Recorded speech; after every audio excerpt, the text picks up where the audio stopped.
He joins us this morning from Kenner, Louisiana. Congressman, welcome. Thanks for being here. Good to be with you, Nancy. Thanks.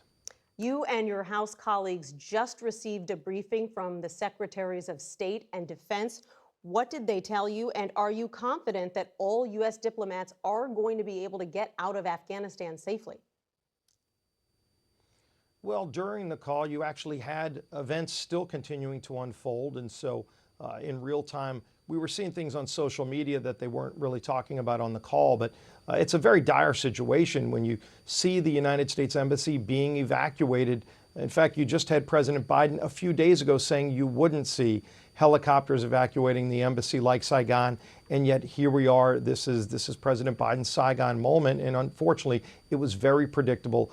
It seems like many in President Biden's intelligence community got this devastatingly wrong, and I think a lot of questions will be asked later about why just weeks ago they were saying something completely different than what we're seeing on the ground today in Afghanistan.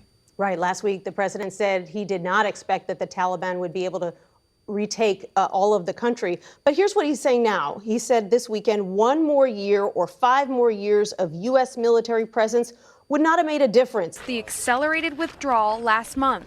There's going to be no circumstance where you see people being lifted off the roof of a embassy of the United States from Afghanistan.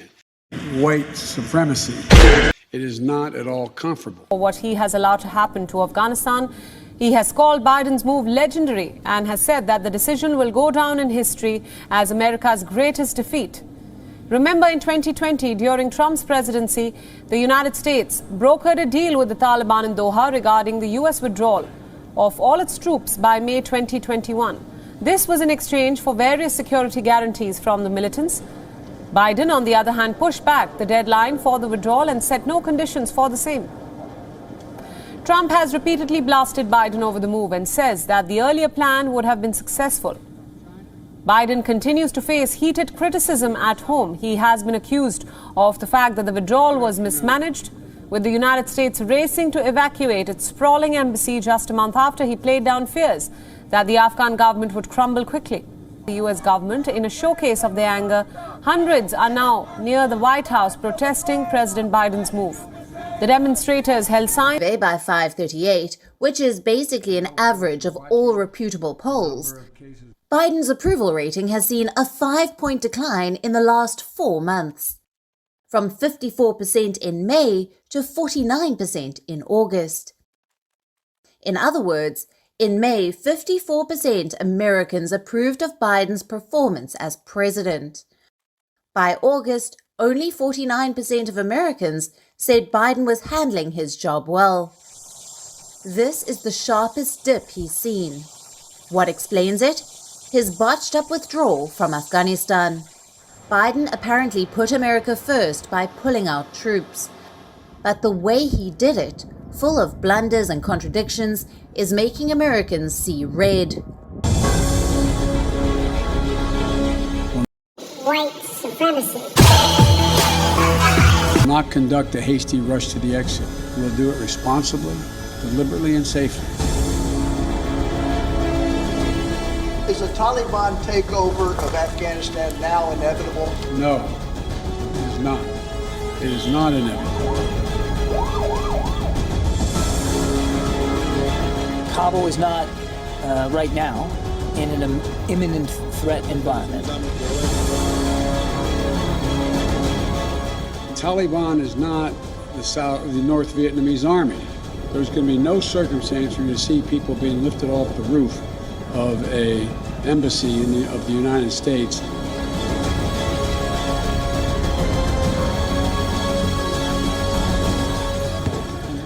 It's not so much about why it was done. It's more about the way it was done. The pullout was an unmitigated disaster, and the aftermath will come back to bite America.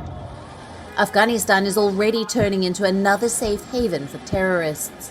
The Taliban leadership is said to be aware of their presence and apparently also approve of their presence.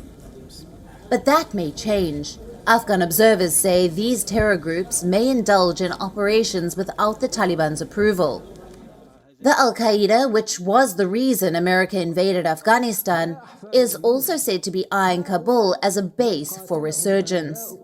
We're not saying this, the United Nations Security Council is. In a June 2021 report, the UNSC said the Taliban and Al-Qaeda remain closely aligned, and Al-Qaeda stands to benefit from renewed credibility on the back of Taliban gains. What did Joe Biden say about the Al-Qaeda? This. We severely degraded Al-Qaeda in Afghanistan. There are falls from grace, and then there is Joe Biden. This disaster is still revealing itself. White supremacy.